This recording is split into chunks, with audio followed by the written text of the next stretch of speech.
என் black pearl கப்பல் எங்க இருக்குன்னு சொல்லு. அந்த கப்பல் கவுந்துரும். அந்த கப்பலுக்கு ஆயுசு கம்மி. கப்பல் இல்லாத கேப்டன் கூட எங்களால இருக்க முடியாது. என் உடல் பொருள் ஆவி எல்லாமே பிளாக் பேர்ல் கப்பல் தான். அந்த பிளாக் பேர்லை திரும்ப அடையிறது தான் என்னோட லட்சியம். உண்மையிலேயே அந்த கப்பல் கவுந்திருந்தா நீ உயிரோடவே இருந்திருக்க மாட்ட. என்கிட்ட தான் கப்பல் இருக்க.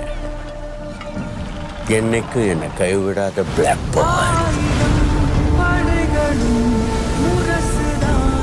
ஆனா என் கப்பல் எப்படி இருக்கு தெரியுமா? பெருசா, அழகா, கம்பீரமா இருக்கும். 5 வருஷத்துக்கு முன்னாடி பிளாக் பியர்டு அது ஒரு